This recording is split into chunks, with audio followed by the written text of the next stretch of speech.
And you see men. I told Apostle here one day, I had a vision of the night. I had a vision of the night, and that inspired me to get something. I will get it. I will not say what, but I will get it because I believe it's a prophetic act. And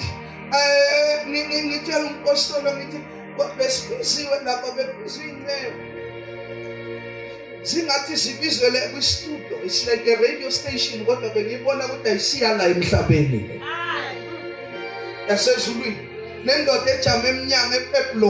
That was an angel. So when I looked around then,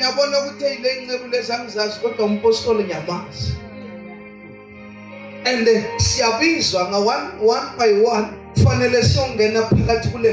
and I knew in the vision that it meant once you get in there and you get out and the angel is happy, it means that God is going to announce your ministry.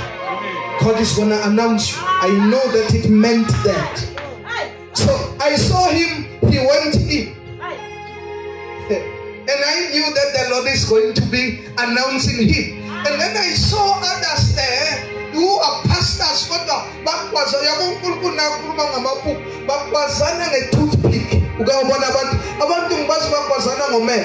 These who are pastors.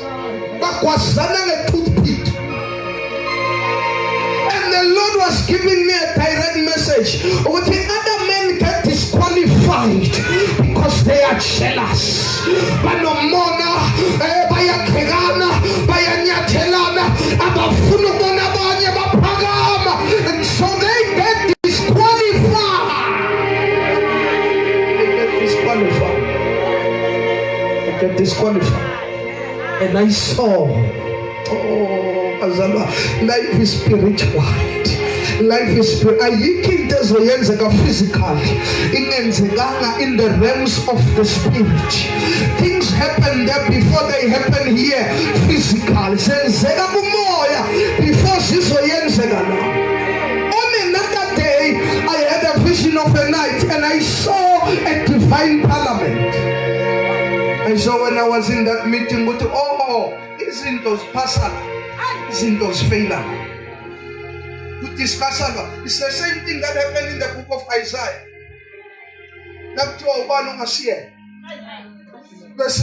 Isaiah no ma indo e volunteer ayo lapha na singabuka ngelens enye uJesu athi I will go. It was a parliament and they were discussing destinies and the lives of people.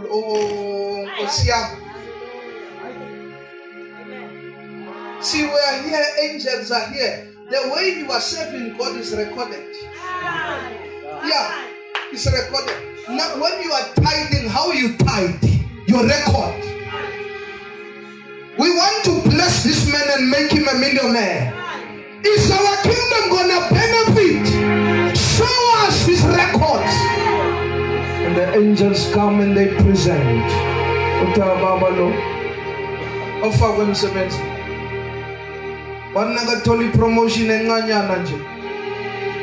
Baqala wabamkhulu. Athe isibhizi kakhulu emsebenzini lendro zomthandazo ema. Akugijima abantu abangasebenzi lapha. Thina siyabereka. They didn't know that they are saying that to the Ancient of Days. There are records. That's why now Tandas Unkulunkulu brings forth your strong reasons. Why must I give you this car? Why must I give you a house? Why must I expand your business? How is my kingdom going to benefit?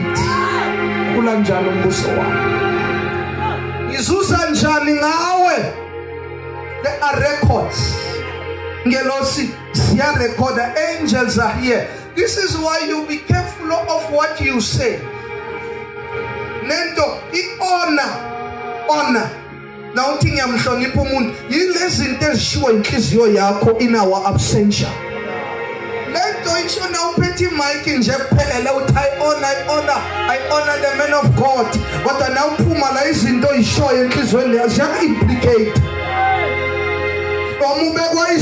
the anointing will bounce back.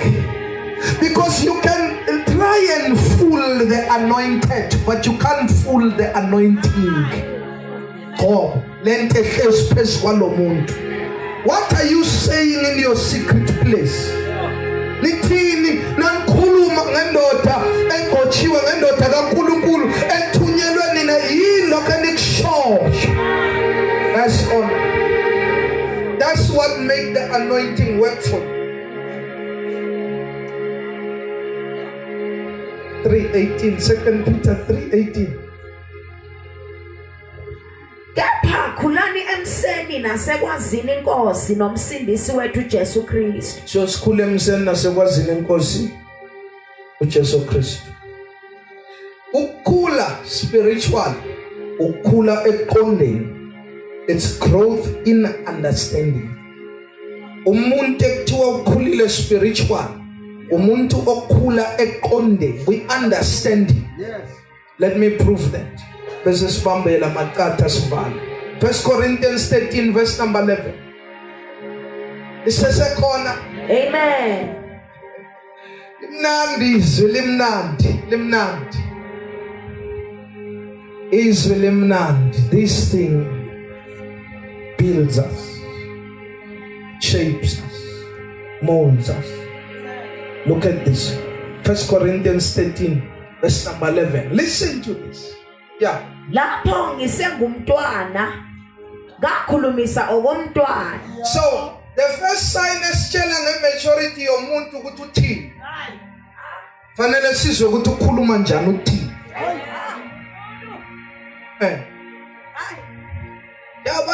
Bajwayele ukuthatha lapho kini mina akhebe kuzela kimi sipho. Bazogcina ngokudlalela la ukukhuluma umzalwane lokhuluma ngomnikelo. Uthi kubizwa umnikelo. Adaba basaropa laba bahanje la kimi akudlalelwa vele bayazi ukuthi la kimi ibhesi kanjani. And they think that is maturity. They think it's growth. What a person is saying tells you about their spiritual age. Unonyaka emoyeni. Learn to munta ishoy. Tells you how old they are in the spirit. Tells you. So number one, sizwa in language. Yalo muntu ukuthi ukhuluma njani. Yona sishela ukuthi lo muntu umKristu okhulile noma usesemntwana. Yeah. Ngaqondisa okomntwana. Nokuqondisa kwakhe, understanding yakhe. Yeah. Ngazindla okomntwana. See, the way they are thinking, the way they understand, lento yenzeka la isontweni, tells you about their level of maturity. 1 Corinthians 14:20. So now khula eqondeni usuka ukhula emoyeni. Understand. Listen to this. Yeah. Salwane ningabi ngabantwana ngengqondo. Ningabi abantwana ngengqondo. Basalwa. Paul is saying that. Ningabi abantwana ngengqondo. Lezinto enisicabanga. Izinto enizindla ngazo indicate your age in the spirit. Yeah. Kanti ebubini nibe izingane. Kepha engqondweni nibe ngabakhulileyo. Engqondweni nibe amadoda. Singisi sisho njalo. Engqondweni nibe abakhulileyo. Angibambekela amaqatha ngivalela. In understanding you must be men. In understanding you must be men. Nibe abakhulileyo. Number one, men understand that money is the lifeblood of ministry. But abakhulile baya understand ukuthi imali yigazi lomsebenzi kaNkulunkulu.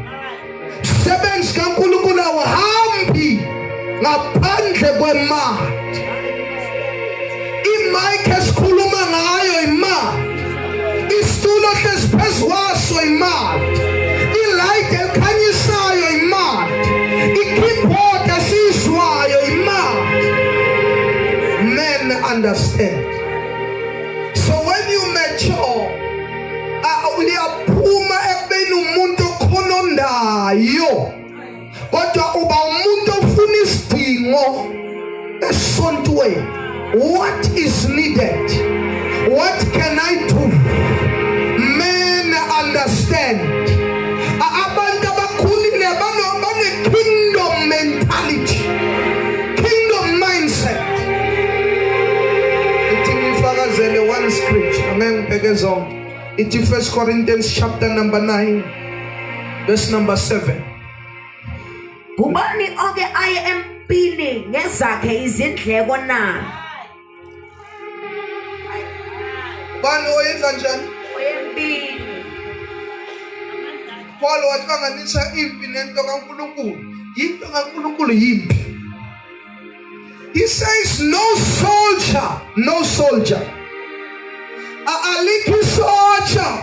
Mhlambe la eVerina niyawazi, nike nezwe isoldier lifuna idonation bahamba endleleni ngama uniform.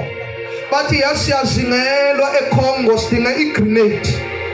Sicela ama donation bajame ngama uniform ukuthi kufuneka ibomb. Sicela ibomb. Imali yokuthenga amabomb iyashort. Imali yama AK iyashort. Unama soldier ngana boots. Sicela imali yama boots. Never heard of it. Nakona angeke akhulume nama-family members athi yazi amabhoots ayashota le sidinga imali yamabhoots. Umalume i-businessman akafaki. No. How do they get money for the equipment? The government is responsible. Government yabo. Government ithola njani imali? Tax. Wena uyasebenza uhola mali thathiyani abadiscuss nawe emholweni wakho bayangena bathathi mathathiyani loya une-business thathiyani uyothenga isinkwa 15%, uyothenga impahla 15%, uyothenga ibruku 15%, uyothenga inyama 15%. Iyathathwa leyo mali yakho yothengwa ngayibhongo. Thengwa ngayibhongo.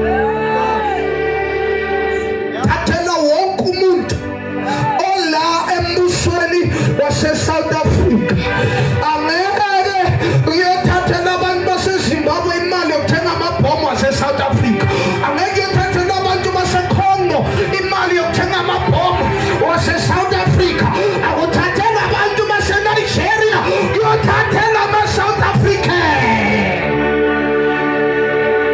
Nisesekhona ngingumfokazi, awusongo njalo wathi ngingumfokazi la emhlabeni ngifuna izulu ekhaya lami. I am a citizen of the kingdom of heaven. Uma uyi-citizen ye-country yasezulwini, i-president yethu iyayifuna i-10% kuwe.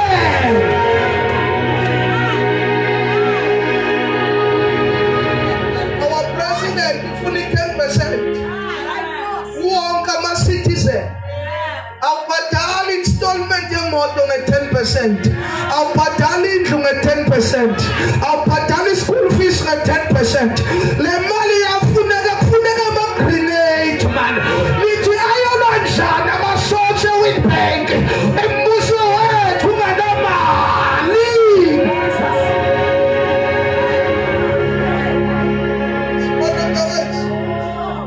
So our government has its own system, tithes and offering. So umuntu okhulile spiritual, they know that my country needs this money. I am a citizen. Akufanele manipulate ukuthi every time inyanga iyophela kufanele kuvela imessage evutayo nethi ukuthi uletha you understand that there is a God God that sits in heaven, that has all the records of the money I bring into the kingdom.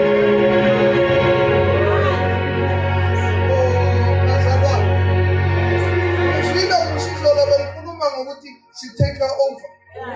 Never take her over. Utala my possessions. Tithe is a covenant.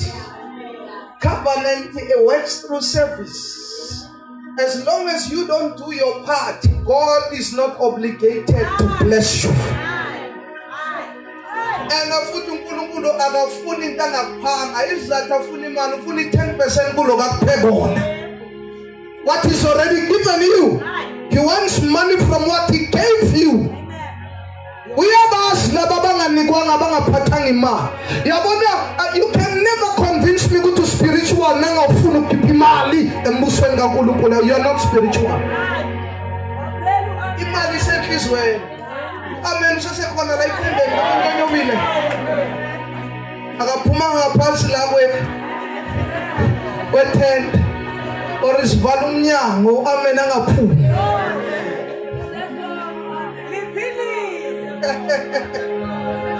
Uthi ke uJesu asondele ne imali isenhlizweni yakho. Uthi uJesu, where a man's treasure is, there will his heart be also. Uma sifuna ukubona inhliziyo yomuntu kufanele sicheke ukuthi imali yakhe ishonaphi. Yila inhliziyo yalomuntu ikhona. The reason why God wants us to continuously be giving. Yingoba uyathi yizwa. Na ufuna ukutitha nena kufika isikhathi sokutitha. Number 1 into ifilayo yipain. Mhlambe nina nizwa ipain. Then spiritual impela. Nangayizwa ipain all the time. There are times ungayizwa ipain. Kodwa kuneyikhathi la uthi ubheka indleko ubheka yonke into nakufanele ukhiphe imali uzwe ipain. Iyakutshela ukuthi imali kushuthi isenhlizweni. Why uzwe ipain enhlizweni imali ngekho? Shuthi imali isenhlizweni. The money is in your heart. You feel the pain. Number 2, le malo isebenzele igazi lakho. That's your blood. So now later it time you are bringing your own blood to the altar of God. Let it as love. So men understand. So we understand noma ngabe kwenzakala. Into yokuqala kufanele ngikhiphe itithe. Umbuso ungastruggleish imkhona imali ingene. Nasekuvuka ke ivunguvungu emsebenzini nalo angilisa nalo ufuna ukuxoshisa nalo ufuna ukwenzana. Iyodwa into engiyenzayo mina. God, I am a tither. I am a tither.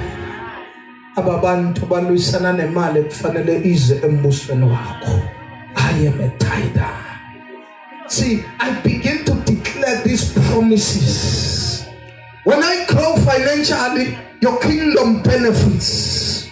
When my income grows, the money that comes to your altar grows. These are reasons I bring before him.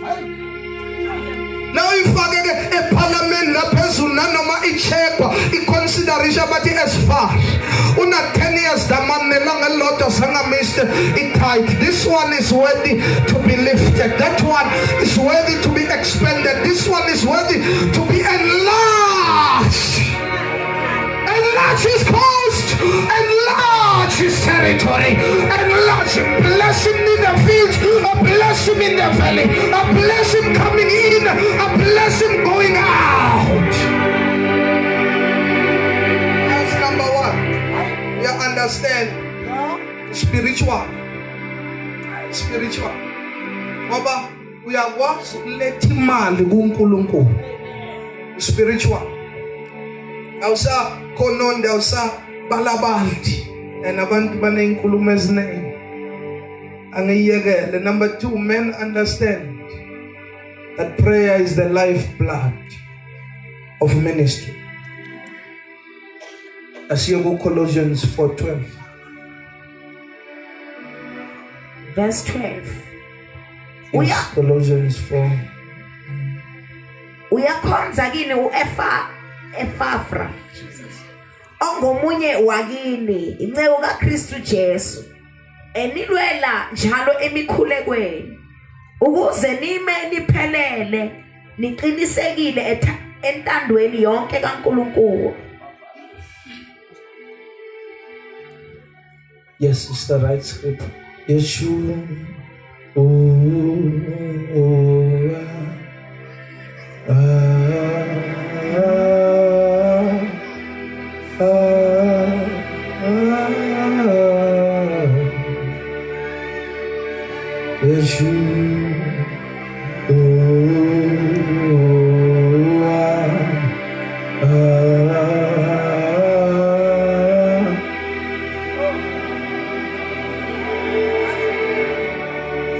See, tithe is for your benefit. Angazi noma ukhuluma kwami imali kwenza sinde inhliziyo zabantu. But it's for your benefit. I can show you many scriptures when it's tithe. There's what you call the voice of tithe. It can take me a full hour to tell you about the voice of tithe. I can tell you 7 different messages about the tithe and how you're going to benefit from it. God is very wise and God is very strategic. Anything He wants you to do is for your own benefit, for your own good. Inte yophakamisa wena lento ayifunayo. Izophakamisa wena. Tithe is not a man-made idea. Akuna bishop ayikabanga itithe. Akuna prophet or what he has singayenza njani ma asenze netithe. No, it's a concept that came from the ancient of days himself. Tithe. Ube iba umuntu othokozayo kuletha imali kuNkulunkulu. You must be happy when you bring money to God and for the purpose of His kingdom. Celebrate it. Ingabi yinto enanoma ungabamba unganamali neunganamali genuinely awudingi ukufila bad. Ngabe nenhliziyo ebuhlungu ukuthi bongabanga nemali in court. Because it's Him that giveth bread to the eater and seed to the sower. Uyo ospay. Uya ospay. Nawe uzokupha nakabona inhliziyo yakho. Thembeka kuye. Ngekuzisona. Thembeka kuye ngekuzisona. Mayenza mistake yokuthi uNkulunkulu akubusise ube nemali ugodlele umbuso wakhe. Ungatoyitoyi futhi ngemali ngoba bakuthethisile awuyikhiphi imali. Ngoba ukhubukhuthu ukhubekile awuyikhiphi imali. No, never. Ungatoyitoyi. You are not doing a pastor a favor. I'm telling you the truth. You are not. I learned this principle. When I am giving, I'm not doing anyone a favor. You are lifted by your own giving. Sandles pious pusisekile kunalese samngelayo. Toka uNkulunkulu funda ukulenza izwi noma kubuhlungu. Train yourself. Do the word. Because yanusho njalo. Number 2 is prayer. Kuthiwa uyakhonza uyiphafra. Bese athi onilwela njalo emkhulekweni. So there is a fight that takes place in the place of prayer. Lendoda ibalwela njalo emkhulekweni, ibalwela njalo emkhulekweni. Into kaNkulunkulu ayimi uma abantu bangalwi in the place of prayer. And ukula lokho emthandazweni akusikwa abafundisi kuphela, akusikwa ama-intercessor kuphela.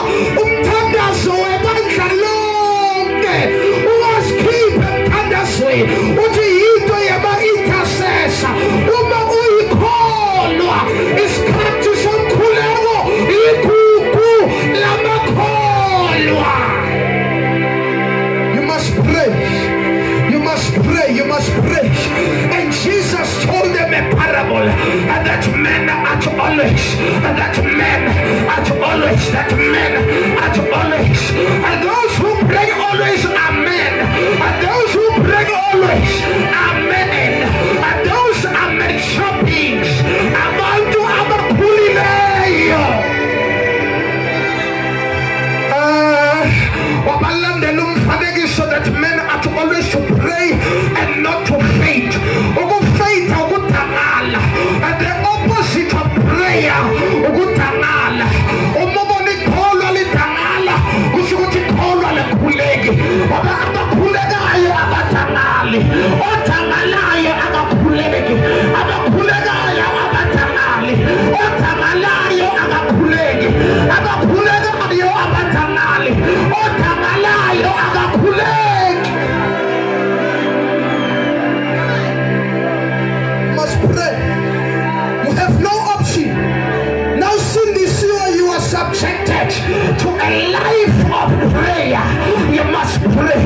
prayer works.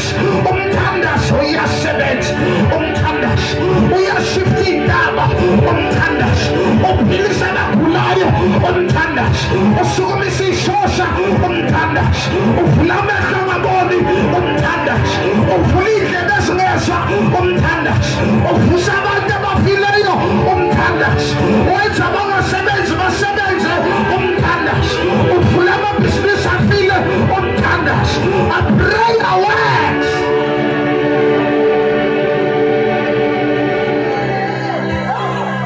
Prayer works. If you pray, you are a man. There is no gift of prayer. It's a discipline. A person must discipline their flesh to pray. When you feel like praying, you must pray. When you don't feel like praying, you must still pray. When you want to pray, you must pray. If you don't want to pray, you must still pray.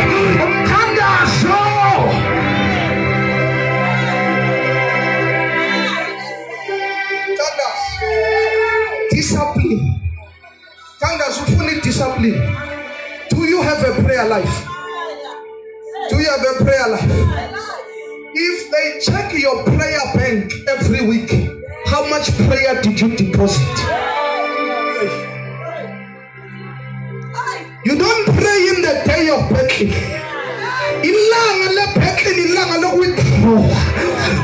Let me prove it to you. If I tell it to Joshua, a great while before day, every day, and he would pray. At the Koipento, Ikapaikus Kalafe, Alebrestum, Akasina, El Prekesula Vekenamundus Kavre, Dalas Kohan. For around 3 to 4 hours every day.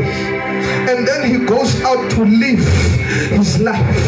That tells you that prayer or life is lived from a prayer bank. The quality of life also a pillar. It determines the quality of bank yako yomthandazo.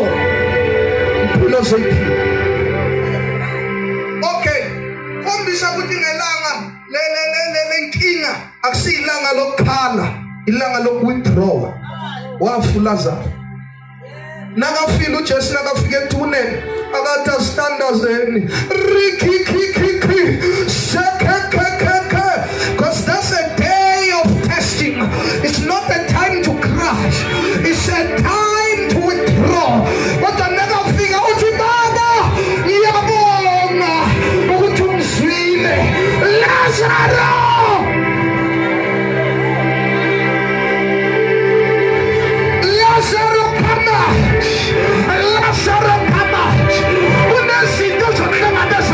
Next week, how much did you pray? Next month, how much did you pray? This year, December, how much prayer is in your bank? How much prayer is in your bank? Do you have deposits? Not darling, a spiritual life there. Life is spiritual. Life is spiritual. You must pray. You must pray. You must pray. Not 24 hours a week, 168 hours. 168 hours. How many hours do you have?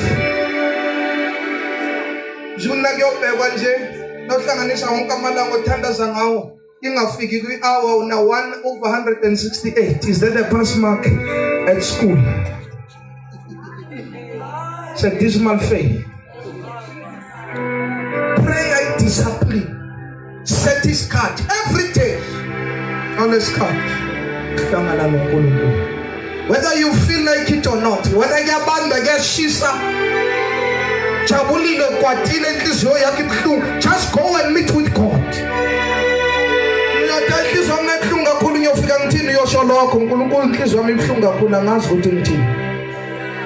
Meet him.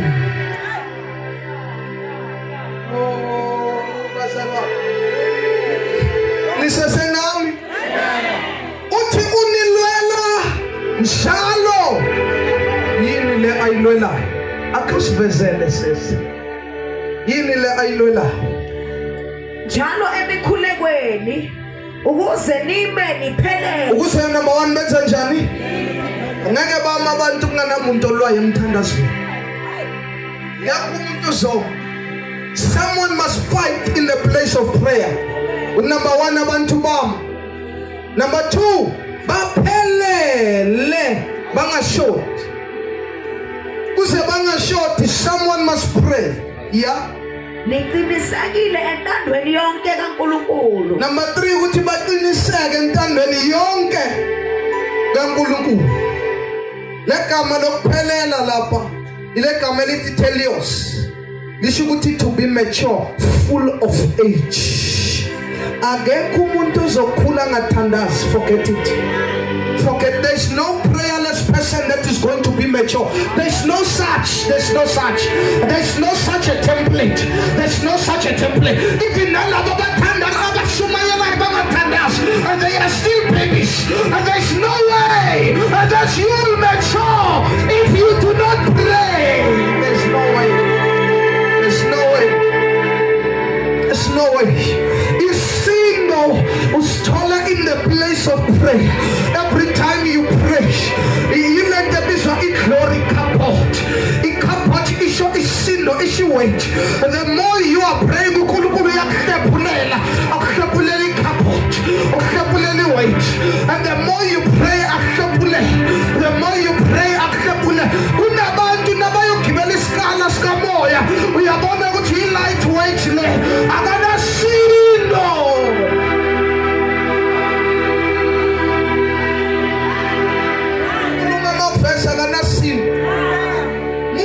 Umuntu nesindo ya muso. Umuntu na bantu abakhulayo, umuntu okhula ngetalent negift. Nomuntu okhula anesindo kuyazwakala. Abantu abaworship ya muso lona akahlabelela ukuthi empty no. And this one is empty, she's prayerless. Nomuntu ohlabelelayo unento kaNkulunkulu nentambiso. Uyezwa ukuthi lo uyahlala emthandazweni.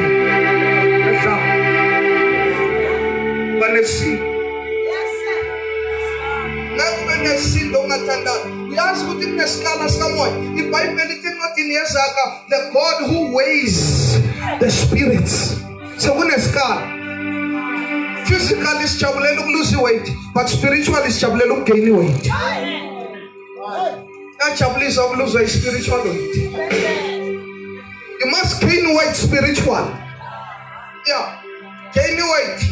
Anomuvakashela ubani ikati lathi ngwe. Uthi Jesus. So kanisindo intweni oyishoyo. Kati lihlanga shabalala uvakashile. No weight, you are gaining weight. It's not every time now ufuna kona mfundisi hey ikati futhi mfundisi hey ikati futhi, you are not gaining weight. iBhayibheli lithi those that believe these signs shall follow them. Ayabalandela lezibonakaliso silandela abakholwayo, alithi silandela abapostoli, alithi silandela abaprofeti, lithi silandela abakholwa egameni lamakhipha amadimoni, bakhuluma ngelimi ezisha, baphuza poison bangafi. Signs follow them. They have weight. Banesindo to be full of age. Now number 2, igama elinye la ile gama elithi plero lisho ukuthi to be loaded, umuntu angabi empty. The emptiest tin makes the loudest noise. Zalwa no empty nguye okhononda kakhulu. Umuntu obalabala kakhulu, yonke into ekufanele yenziwe uyabalabala. Sothenga itulo uyabalabala, sothenga amalaphu uyabalabala, sothenga i-decoration uyabalabala, sinemvuselelo uyabalabala, kuzipassover sikhipha imali ukuthi siyopheka uyabalabala, ufakwa amakwenziwa amagruphu siyopheka ngamagruphu uyabalabala, wayengifakwa nalo ungafakwanga nalo uyabalabala. This person is empty.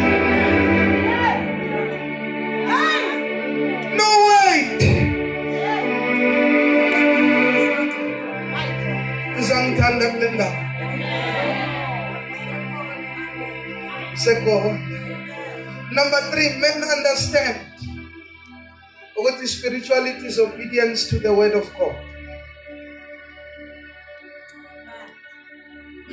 Umuntu spiritual, umuntu othobela izwi. Ezezinye angeke ngisangena kizo. Asibambele verse 1.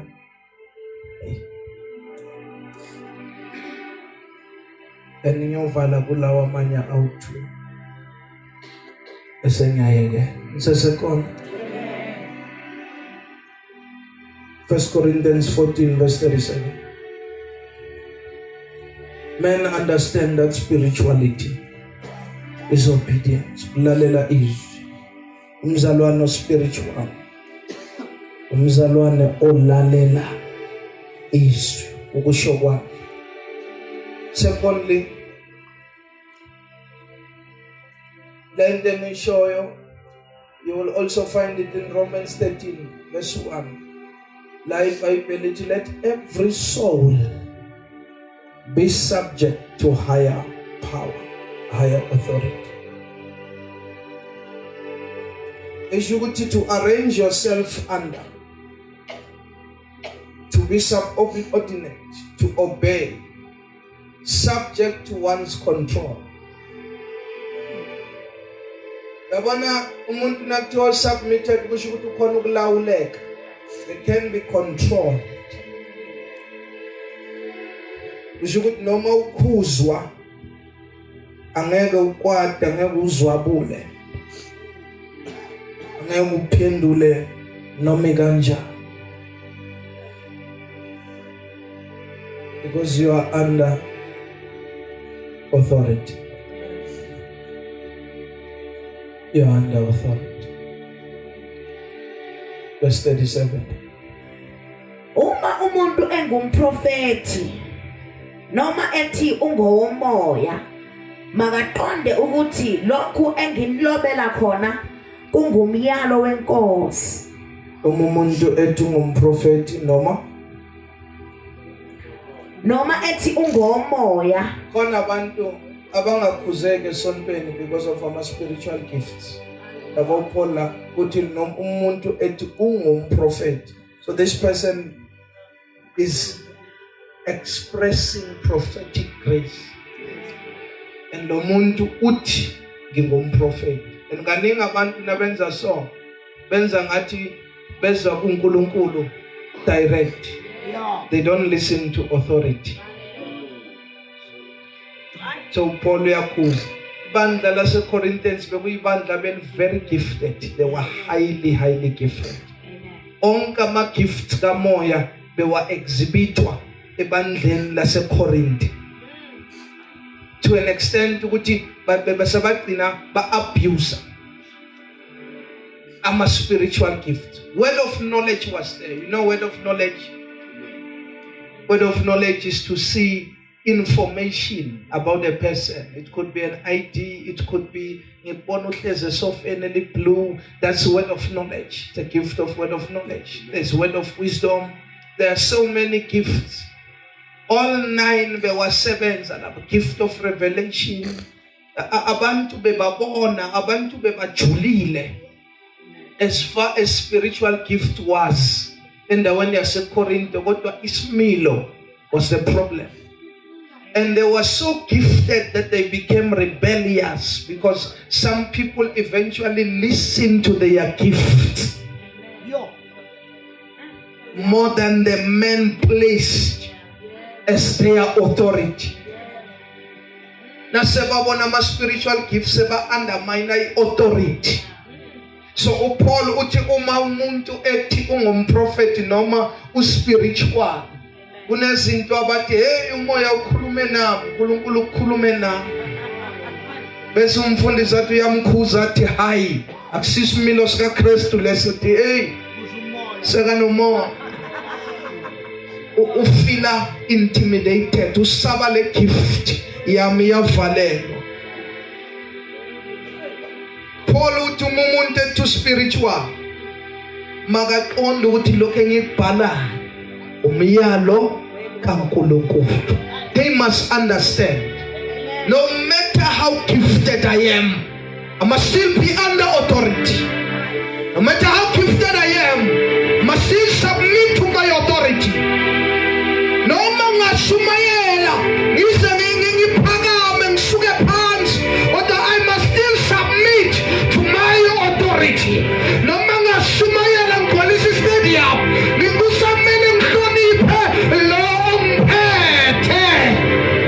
submit, must be under control. Nakaqonde lo othi ngumprofeti makaqonde. Lokho engikubhalayo are the commandments of God. Ranks are not according to gifts. Yes, spiritual rank. You must never be confused. God's gifts are without repentance. God's rank is according to discipline and obedience. The more lalela, the more God promotes you. The more lalela, the more God promotes you. The more lalela, the more God promotes you. You are not promoted according to a gift. You are promoted according to obedience. Ya ukulalela kwakho nokwenza lokhu uNkulunkulu athi ukwenze. Yabona ufuna ukusala ngeke labazalwa la ayabona abantu they miss this thing. uJehoshaphat ngani imini uye empini uyolwa.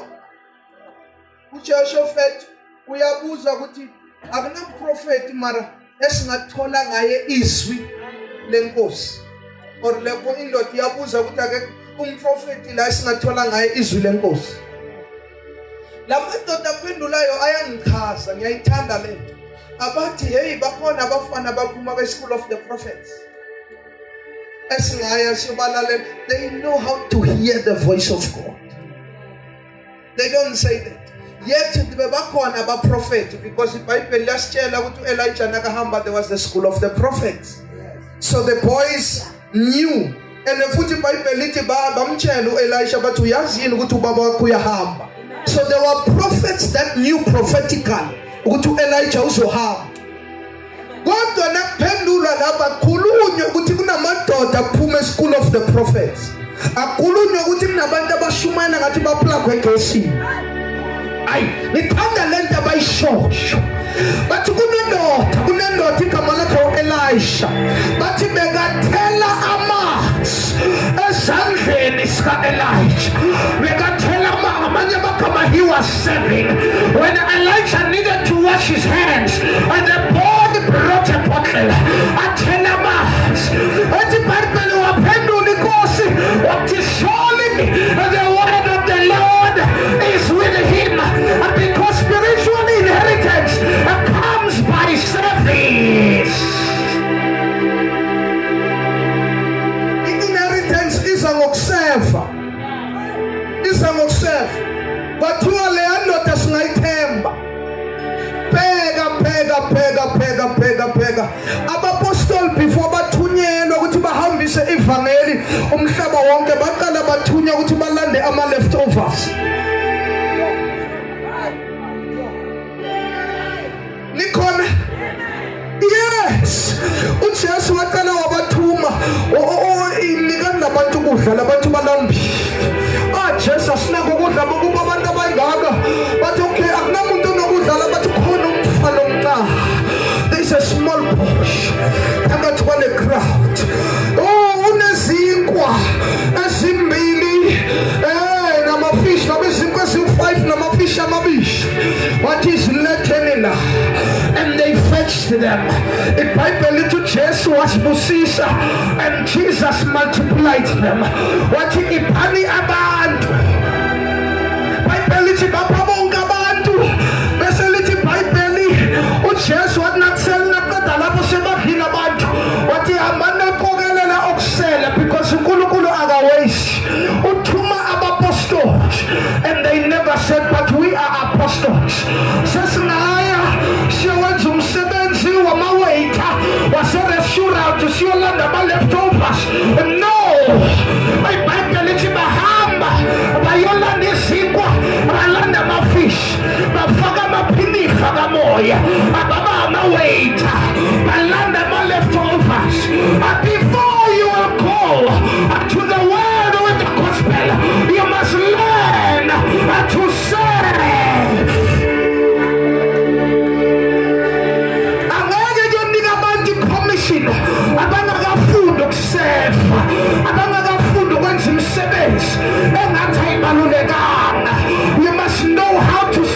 church. You must know how to clean the church. You must know how to pack the church. You must know how to lift the speaker. Ungashaheli i-platform. Ungashaheli i-forefront. Ungashaheli i-microphone. Ungashaheli i-alternate pulpit. You must learn how to serve. Lawa bonakali khona.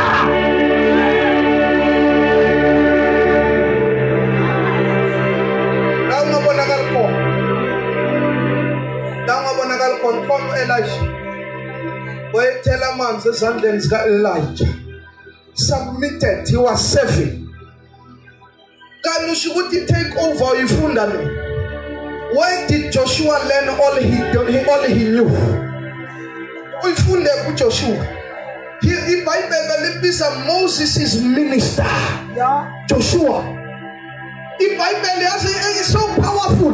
Lithi nanoma uMose ayolanda umthetho entabeni yaseSinayi, uJoshua bekakhona la ashara inceku yakhe, afika ayoma phansi entabeni, inceku ikhuphuka iyolanda umthetho, umfana umile phansi entabeni. Protocol. Ingakho no-Israyeli nakawena esonweni lokukhonza isithombe, uJoshua wayengekho ngoba bekamele inceku ikhuphuke, noma ikhuphuke 40 days. Lo mfana umile phansi ulinde inceku yakhe isabambene no-Amen ufakazi oqinisileyo, umthala wayinsuku ombethe amandla njengengubo, ogibela amafu njengenqola, okhuluma kanye azwakale kabili kuthi wonke amandla angawakho emazulwini emhlabeni nangaphansi komhlaba, izwi lakhe njengamanzi, amanene izwi lakhe lingumlilo, oqothulayo izwi lakhe lihlebula imisedari yaseLebanoni ihluba amahlathi waseKhadeshi. Izwi lakhe liyaphila, ligijima ukudlula i-lightning. Bangashaya njani nge-lightning? Sithembe into egijima ishiye i-lightning. Izwi lakhe alinamandla, libukhali ehlangothi zombili, liyahlaba, liyahlukanisa, lifinyelela kwimikantsha nethi izindlu zenhliziyo. Izwi lakhe aliqinisile nokubaziwa inkanyezi, kodwa zinewe izethembiso zakho, liyawaqinisa amadolo ethu, liyasusa uvalo, alisusa ukwesaba, bese linika amandla.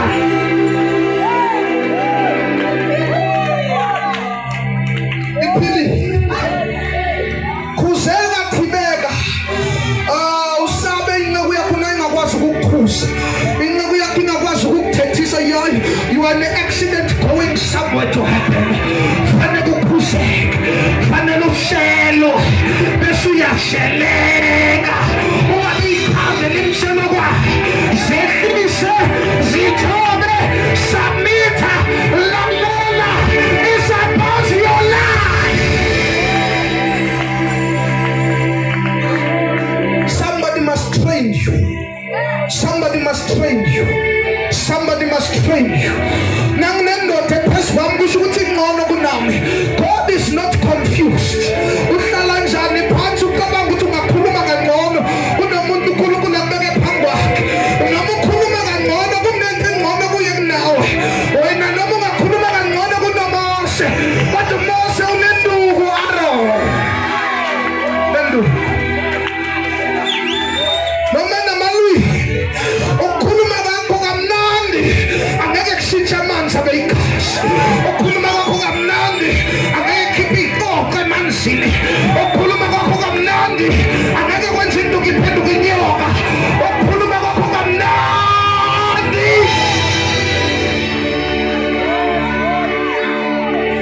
Ngoba uNkulunkulu nakazonibisa athi uphethene esandleni, uzothi uMiriam hehehe, nami ngiyabona amaphupho futhi nimthatha ingosisa mthala, nami ngiyazi uNkulunkulu athi sukanike, uthi nina ngikhuluma nani ngamaphupho, kodwa hayi njalo inceku yami uMose, ngikhuluma naye ubuso nobuso njengendoda ikhuluma nomngane wayo. But there is something better in the man that God has put before me, and this is why I must listen, and this is why I must honor him.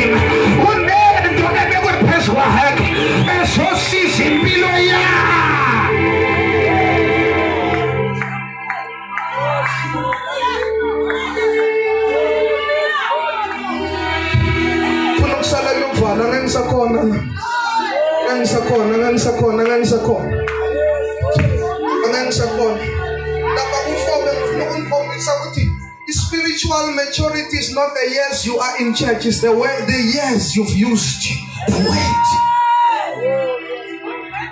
It's not age. It's not age. It's the years of experience of ukusebenzisa izwi. That's maturity.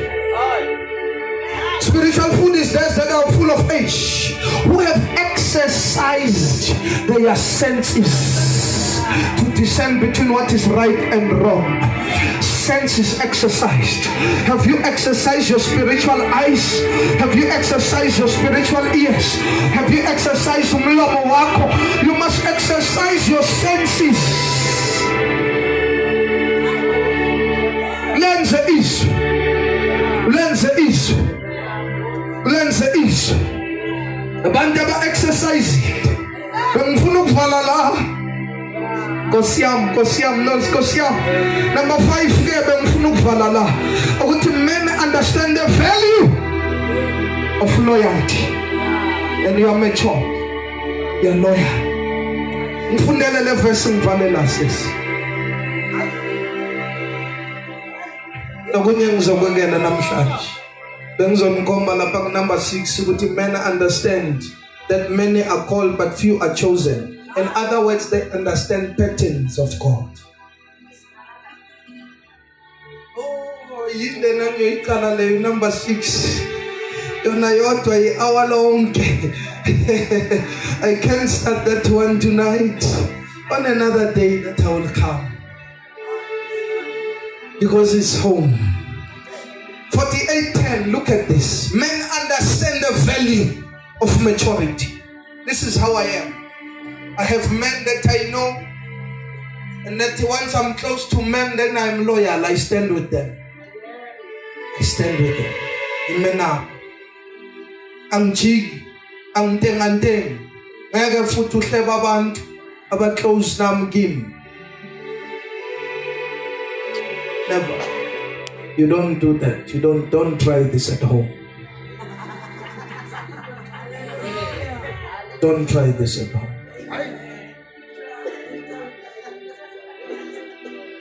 Don't try it. Life is spiritual. Usibizela judgment nga certain things. Oshoy. Kona abantu abagula because of speaking against certain anointings. Same anointing that bringeth alive can kill. Same anointing that bringeth up can destroy. Yes. Jeremiah 48 verse 10. Laba abantu abangasi passive. Abantu abalalela ama-instructions. Oh, ngiyacela please. Ithathe lento engishoyo, ngiyacela. I ask you. You will run fast with your life. You will run very fast. You will run very fast. One time, I thought for me to be successful, I needed a successful man of God. In a quote, not successful but famous. Famous man. So that's why study tombes about prophet abangasazi. Siposte zona. Emafonini wethu nakuma Facebook babe ama screen saver wethu. Sithi my father indoda engasazi. That's what I thought. Until God delivered me through my friend. And I saw my friend succeeding. When I was in university, succeeding in business, he dropped out. And his success became a deliverance to me. His boy is loyal to his father. And he's succeeding. Now walk petrol station. Emata. Tina's lazy. Father, my father. And the witness not to me long ago. But we are suffering. I said that something is not right. khona ukungabalance la. 1 + 1 is 3. So I needed to go la uNkulunkulu angikhomba khona. And I went to submit la uNkulunkulu angikhombe khona. And I began to rise. I saw ukuthi ukuphakama, it's not about having a famous spiritual father. It's about being where God wants you to be. Yes. Akunanto mina la ngisemkhona manje akunandawo engahamba ngihanjiswe ukuthi bathi ngikhubekile. Ngenze njani? Ngikhubekile mina khu. Hayi kuba mina. Hayi, it's not possible. Akunanto abangayenza engangihambisa. It's only God that can take me there. I don't follow feelings, I follow the word, voice.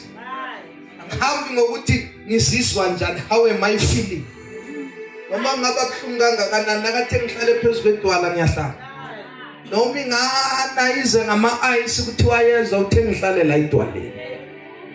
Nginethwe ngibe manzi nginethela wena Jesu.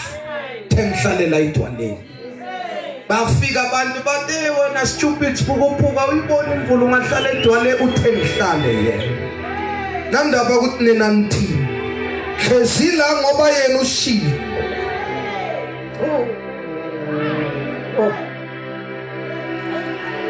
Ake wenkayenza amasonto ugcina ublame abantu uthi abasi anointed.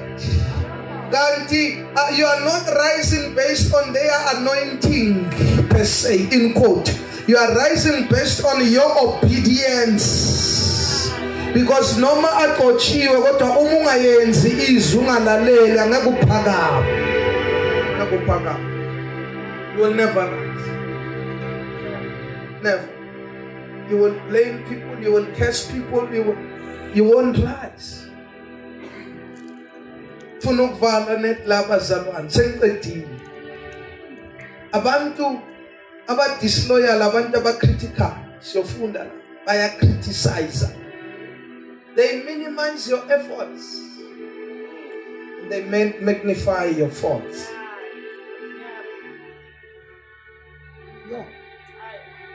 Izinto zenzayo asibonakala bayazinciphisa. Mistake encane yenziwayo ya bloated. It's taken out of proportion yenziwa ukuthi be inkulu. They criticize. They've never ran a church, but they want to tell a pastor ngabu Pastor Richard so. Wazinjani experience uthathe.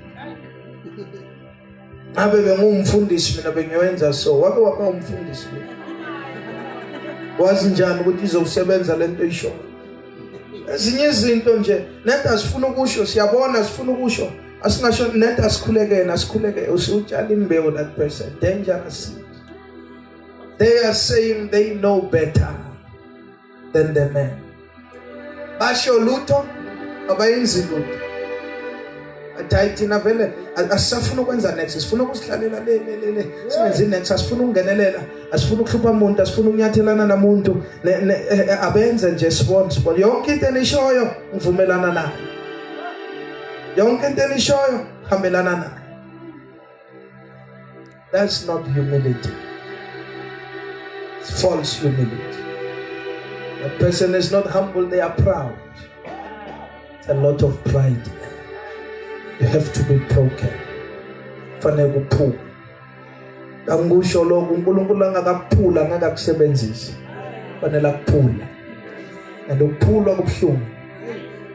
Ngeke ngitshela mama. Saphulwa kabuhlungu. Saphulwa kabuhlungu.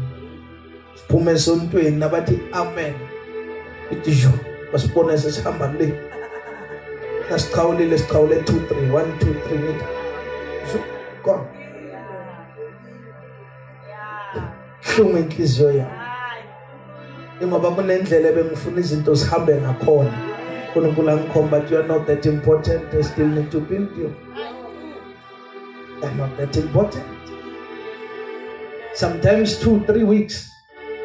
Sinye isikhathi yazi mina bengithini. mina ngisho mina angazi nina mhlambe ni very spiritual ngiye nginombungelela nomfundisi ngiye ngibulisa ngifike ngiyoma lapha ngakumixa ngithanda ngibingelele ngibabingelelayo ngingafuna ukusondelana naye nakaphumile nami ngikhane ngiziphumela ngizihambela ngingambingelelanga ngoba kwenza njani yangiphula ngitshela nje mina ngisho izinto ezenziwe yimi maybe nina andlulanga lapho ngisho mina bangiphula leya ndoda yangiphula ngiyayihlonipha namhlanje yangiphula sitsheliwe awudlala abanye mhlambe bangahamba esontweni yamsukumisa indoda phambi kwabantu yathi wena mazibu kunani wena namfazi anamali awuqedanga esikolweni mara ugcwele pride. Why are you so proud in front of abantu ngize ngipila ngaphakathi ngifudumala ithini inhliziyo lento kuyangihlazisa kodwa ngiyaphula. God is breaking my ego, it's breaking my pride because I was too proud. Ngicabanga ukuthi ngibaluleke kakhulu elinye ilanga asitshele ukuthi alright bazobona bengeja inambeka la ngithama la umuntu ophatha revelation njengami la ngiphethe revelation ngifuna ukuke ngibona ngeke ngenze next ngifuna ukubona ukuthi umsebenzi lo uzoyenza njani. Yazi uNkulunkulu wenza wathi Friday abantu abangakwazi ukushumayela baletha abantu 5-10 lagcwala iholo. Inhliziyo yami yababhlungu yabo bese ngiphenduka umthaka. Kufanele ngabe ngiyajabula ukuthi abantu bayagcwala esontweni kodwa inhliziyo yami seyibabhlungu. Yini into engilimazayo ukuthi uNkulunkulu yangikhomba ukuthi ngizoyenza ngaphandle kwakho. I'm just giving you a privilege to serve me. I will do this without you. Wangidala ifilimu uJehova ngalibukela. Bese ngafike kuphendukeni ukuthi with or without me yahamba lencolo. With or without me this gospel shall prevail. Show me now, that's my testimony. I was broken. God broke me and I'm happy. Son of pride. No man yenzekanga ngami as long as God gets the glory. Ananda bakuthi ubani okorigole timi as long as you win a song. That's when my heart began to change. uNkulunkulu angikhomba into right. Abanye baba involved na kuyi idea yabo. Mina bayangixaka abantu abaso. Umuntu ongasebenzi ungenzi next. Beta vele ukuthi mara mfundisi yazi bengicabanga ukuthi siyenze nga 1 2 3. Usinika kanjani ama idea wena ungenzi next? Usuna sesiyothatha lento ukuthi siyenze sigijime na yinkhane uyoqala ukusebenza.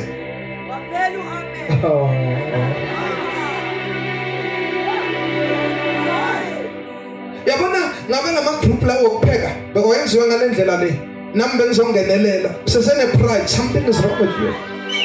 Must still be broken. Must still be broken. Afanele uphume. See, uzongena wenze usebenze only nangabe i-idea yakho. What about ama idea wabanye awufuna ukungena? Sisikhathi yaphela checka ukuthi uze ngobani lombono. Loyo. Vele something serious sesingayenza into eshiyo ngobani you are so proud. That's dangerous. It's dangerous. Ubheka umbala womuntu wazi ukuthi uNkulunkulu usebenzisa abantu abadelelekile. Vela nganoma ngabantu uJehova khetha ukuvela ngaye. So dangerous. You must still be broken. Yabona uzomechora uyophulwa. Pride yonke, ego yonke, Jehova uyophula. Yophula. Bathuli Mikhele bayibeka phansi.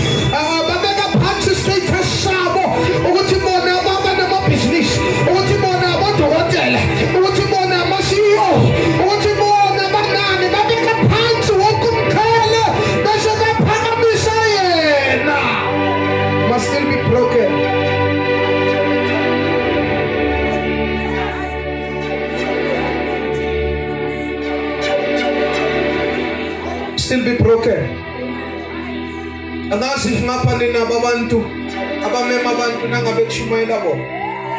Nangabe kushumayela omunye akameme umuntu.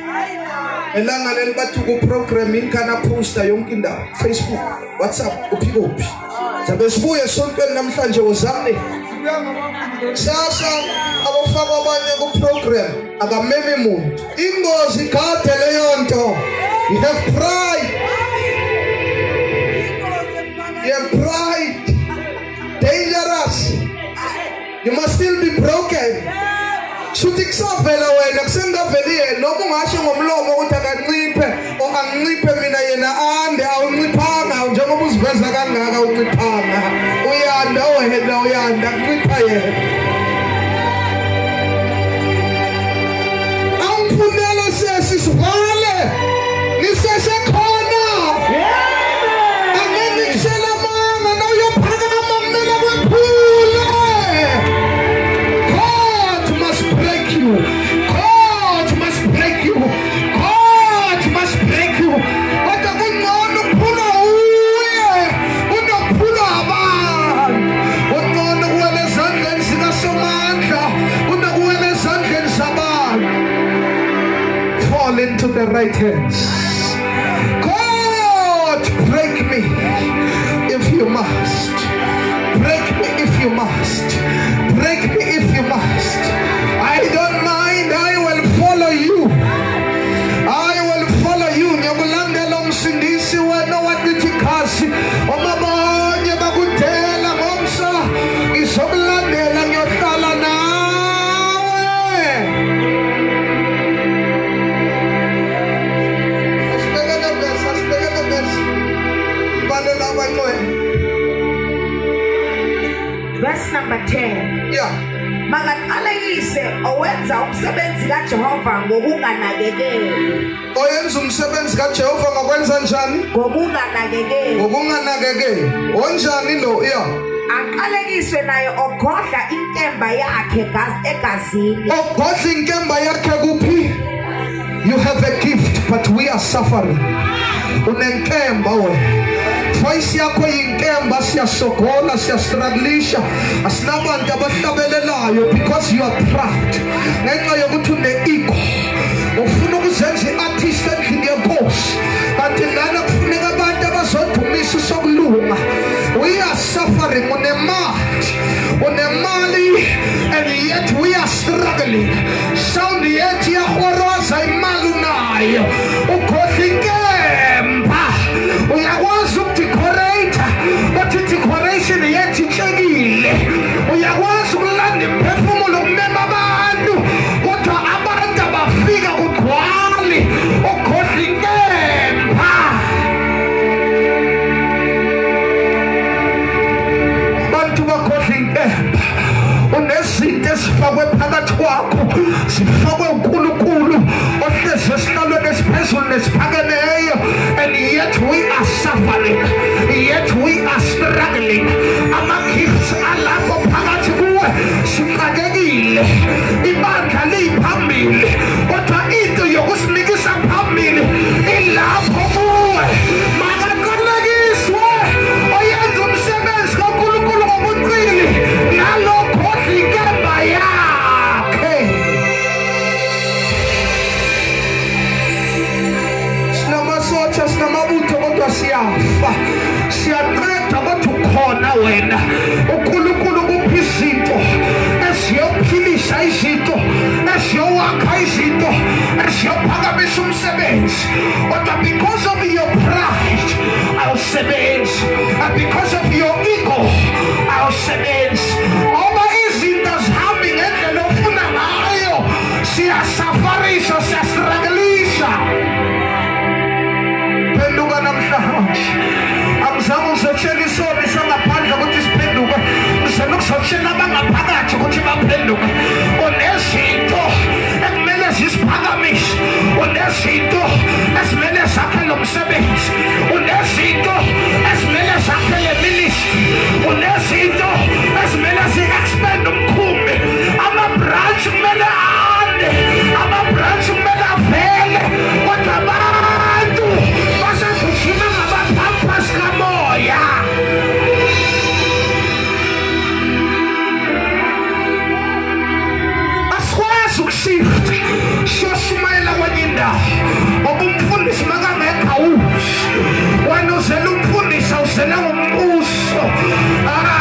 ushumayeli yena ujabule wena ngoba uprofethi wami awufuni ukuze uzosebenza uzela isiprofethi wena awuzela ukuze wakha nathi into yasezulwini.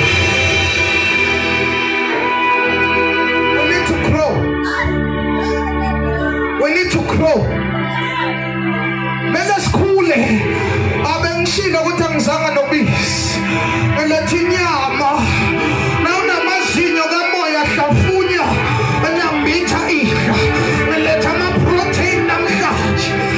Umpostoli akusumuntu wakuzobhebisa ithibandla amadoda ashala amabandla esamisa ama-elders ukuthi ondle ibandla bese wona abama-governmental structures. We are called as governments. We must govern the church. Bese siyabhala sibhalela uTimothy shelibandla ukuthi nisiphathe ngale ndlela.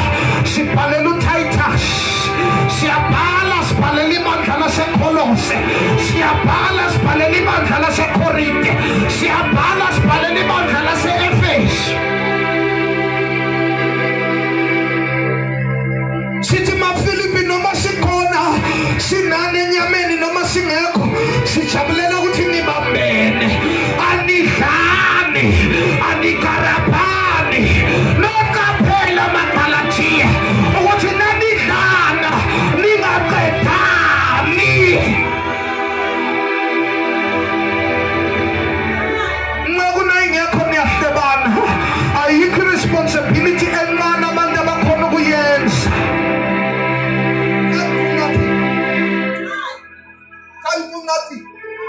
Yikho futhi indawo eqhubekisana njengekhishi lalazi ikhishi laphekwa khona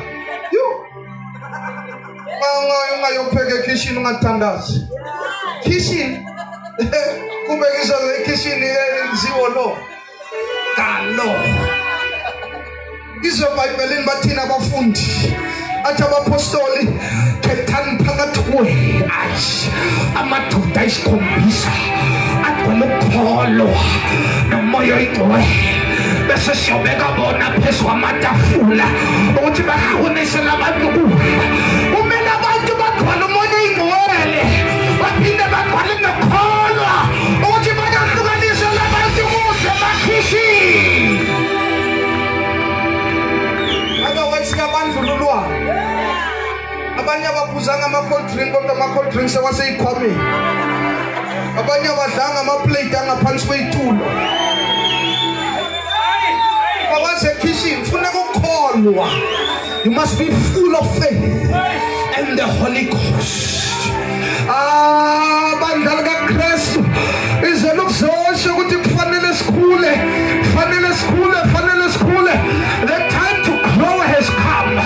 uJehova uzomnika into ze uthi Paul ngiyanikelela uNkulunkulu nasezwini lomusa wakhe elikwazi ukunakha bese liyanabela ifa asilele inyawo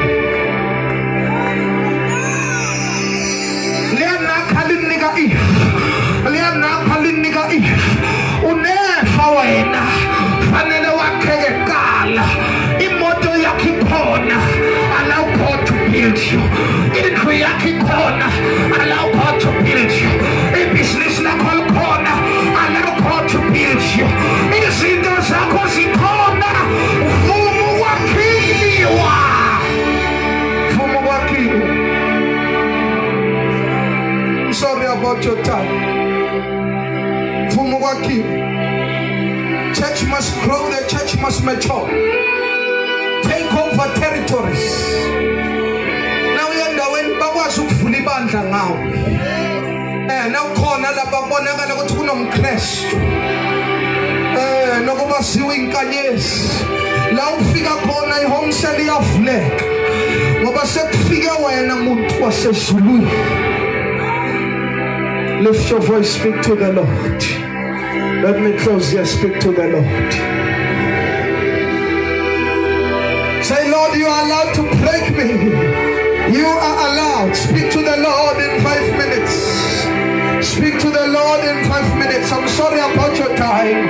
Shamilos, Kende, Belia, Zuka, Eperia, Shandele, Perios, Kinamai. Speak in the language of the immortals. Speak with the language of the immortals. Speak with the language of the immortals. Language of angels. Shamino, Celia, Tario, Shabeli, Omnia, Zia, Terio, Shabele, Comnia, Se. Lord, you can break me. Lord, you can break me. Jesus, you can break me. Jesus, you can break me. Jesus, you can break me. Jesus, break me.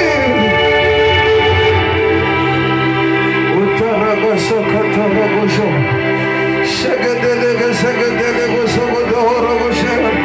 Shamios, Kelly, Prado, Sale. Shataraborogoso, Godelogose.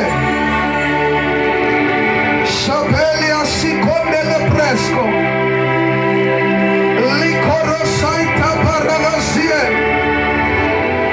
Shalios, Kenya, Belio, Sege. Shabala, Mazege, Dele, Beria, Zuga, Dele. Lord, we choose to grow. We choose to grow. Sikatu kula. Sikatu kula. Sikatu kula. Sake. Nembegu yako. Asikofike. Asikofikemba. Asikofikemba. Raise us. Raise us. Raise us. Raise us. Shatarabaragodorogosogode. Shabelezogorogoseliandaraba. Shatarabaragosogodo. Shatarabaragodorogose. Shaparasiene. Siene, siene, siene. Siene, siene, siene. Shateria pelio sieta. Shalelelelelelele. Shalelelelelelelelele. Shalele, shalele. Shalele, shalele.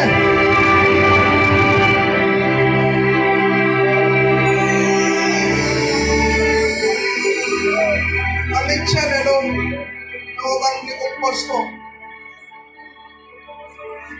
If you will push the work of God, God will push your personal life. Kunezinto ozozithola as a result of obeying the voice of God. Kunephethini engayifunda. Nangifuna ukukhula financially in my personal life. Ngiphusha umsebenzi kaNkulunkulu kakhulu. Ngabona ukuthi the more ngiphusha umsebenzi wakhe, the more he pushes my life. Sometimes you are stagnant because you are not pushing God's work. Find kunezinto moyicela inspire enhlizweni uyakutshela ukuthi yenzani. It's an inspiration, umcabango, it's a thought sometimes. Lento umoya athi yenze. That's how impilo yakho izoqhubekela phambili. Lokho umoya athi kwenze. Mayenze recognition. Oh, siyambonga umama usibanibani singabayini ngaphandle kwakhe usenzele lo. Sasa hey umama usibanibani siyini ngaphandle kwakhe usenzele lo. Oh mama banibani siyini ngaphandle kwakhe. You are doing it for a recognition. The day bangasho lutho uyaqhubeka. Akhuthazwa kuhle ukuthi sikhuthaze sizinceku. Kodwa yazi ukuthi wenzela uJesu. You are working for Jesus. Yabuya uJesu maduzane isikhathi sifishane. Yekho umuntu oyothola umqhela utholele ukuthi uattendile. Onke umuntu uyotholela umsebenzi awenzile for uJesu. Sebenzela uJesu. Be diligent. Zimisele. Ungabi on and off. Decide and stand for Jesus. For Jesus we live, for Jesus we die. This is a covenant, it's lifelong. Lezi langa la uzophefumula khona kokugcina uyofela phi. Babusisiwe abafileyo, hayi abafele esontweni, bafele enkosini. Nakabuya uJesu uphethe nesandleni kumhlangabeza. What do you have in your hands? Jesu yabuya umhlaba uyavalwa kancane maduzane. 2030 the world is going to be reset for good. If Jesus has not came back by 2030, he's going to change for good. Life will no longer be the same. Ngiphinde fane impilo 2030. I urge you, follow what the Spirit of God is saying. Time is limited. Isikhathi sifishane. Obey. Unendleba kezwe lokhu umoya kushoyo ebandleni.